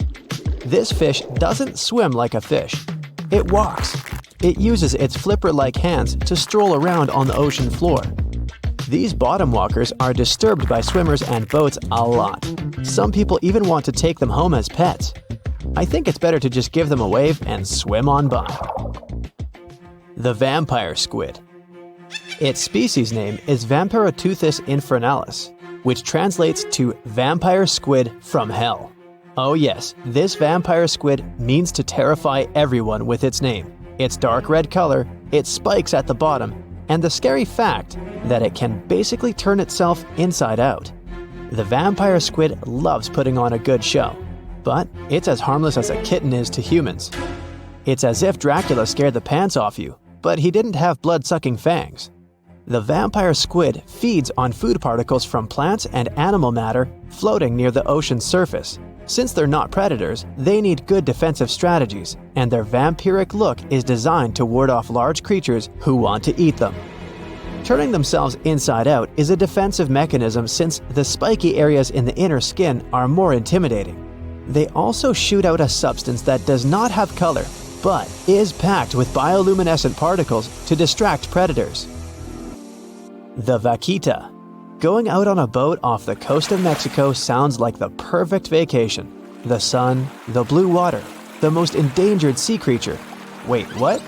The vaquita isn't dangerous, but don't expect it to stick around to say hello or sign any autographs. It's incredibly shy. This little cow, that's what it means in Spanish, is one tiny sea mammal. With those black markings around its eyes, it looks more like a sea panda to me. Seeing one should make you feel very special. They're on the brink of extinction, mostly because they get caught by accident in fishing nets. It's estimated that there's only 10 left in the wild. The blue dragon. This little creature looks like something out of a kid's fantasy movie. It's called the blue glaucus, casually referred to as the blue dragon or blue angel. It can be found in many places, the Atlantic, Pacific, and Indian Oceans. It's kind of a mollusk and it only grows to be about an inch long. What you think is the back is actually the mollusk's bright underbelly. It regularly floats on its back so that its blue colors help it camouflage with the water's waves. The blue dragon isn't just pretty, it's also smart. It usually feasts on Portuguese man-o'-wars, also known as Physalia physalis. The blue dragon stores their stinging cells for later use, in essence, stealing their defensive mechanisms. When the blue dragon is threatened, it releases those stinging cells it stored, directing them at an enemy to sting them with more power than the Portuguese man-o'-war would have been capable of. As they can store a huge amount of stinging cells, they can be a threat to humans. So, if you find one, don't pick it up. It's best to admire it from a distance. The barrel-eye fish. If you ever wanted to have Superman's X-ray vision, looking at the barrel-eye fish will make you feel like you gained that superpower at some point in your life without even realizing it. The barrel eye has a transparent head, so you can see how their eyes and brain look inside. This magnificent creature lives in the deep sea. This is the lowest level of the ocean, where strange creatures roam in near-freezing temperatures and constant darkness. They're exposed to water's pressure that's almost 1,000 times that of the surface. If the idea of the deep sea sends a shiver down your spine, stay tuned to learn about another of its creatures later on. The barrel-eye fish can be found in the Atlantic, Pacific, and Indian Oceans. You might be wondering, why oh why would a fish have a see-through head? And that would be a fair question. Since the species was discovered in 1939, it was believed that the fish's eyes were set to see straight ahead and couldn't move. So it was assumed that they had tunnel vision. Scientists Bruce Robinson and Kim Reisenbichler from the Monterey Bay Aquarium Research Institute recently discovered that the fish can move its eyes vertically to see through the top of its translucent head, thus noticing if there are predators or prey nearby. The transparent head also allows more light to enter so they can detect prey better. It's believed that the barrel-eye fish eats jellyfish and small fish species. If you dive in the ocean at night, you might be lucky enough to see how orange ball corallomorph blooms in the dark. But make sure to be quick because as soon as you turn on your flashlight to take a good look, it will retract its tubes back into itself. The megalodon. The whale shark isn't the biggest shark known to humans. If the entire shark species were a kingdom, the prehistoric megalodon would be the ruler of the sea. Megalodon roamed the ocean a long time ago. About 15.9 to 2.6 million years back between the early Miocene and late Pliocene eras. While they've long been extinct, people are still amazed to learn about these gigantic sea beasts. Megalodon could reach anywhere between 45 feet to 60 feet in length with jaws more than 6 feet wide. A fossil of a tooth that once belonged to a megalodon measured at 7 inches. Needless to say, I'm pretty stoked that these guys have long been extinct. But there's still some adventurers out there hoping to meet this monster one day. The Dumbo octopus. This adorable creature, or creepy creature, or however you want to see it, is officially called Grimpoteuthis. More casually, it's referred to as the Dumbo octopus named after the Disney character. Though Dumbo, the elephant, not the octopus, was teased for his big ears, it's highly unlikely that this adorable octopus gets teased by its water neighbors. They are the deepest living octopuses living in the deep sea, and you know how scary that place is. They're only about 8 inches tall and spend their days hovering just above the seafloor eating snails, worms, and other food they find in the current or near ocean vents. There are nearly 17 species of Dumbo octopus, and they all have differences in height, color, and body parts.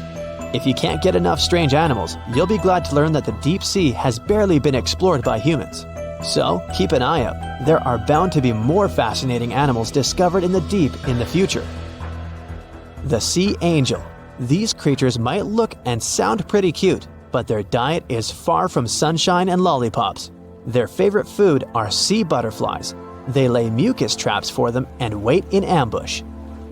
The squat anemone shrimp. This shrimp is tiny, only 0.5 inches. It's also known as a dancer shrimp because of its peculiar behavior. When agitated, it raises its bottom above its head and does a little dance. Divers also say it readily jumps on their hands and cleans them. The coconut crab. This guy may look pretty creepy, especially when the sun goes down. Mature coconut crabs are around 3 feet in length. Their preferred foods are coconuts, but they can also hunt down lizards and even large birds. The slender snipe eel. Slender snipe eel is a slim and long creature that's still a mystery for marine scientists. It's 4 feet long and it has at least 750 bones in its spine, which is much more than any other animal in the world. The sea pen.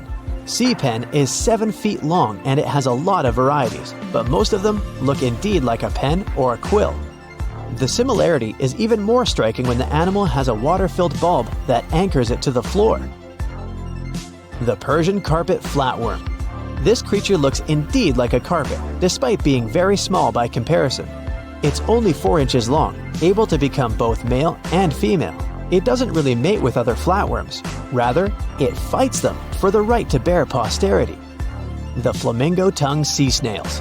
Tourists love these extraordinary snails for their pretty colors, thinking it's a shell, but in fact, the shell is quite dull and hidden underneath colorful soft tissues. They eat softer, toxic parts of corals and store their toxins to protect themselves.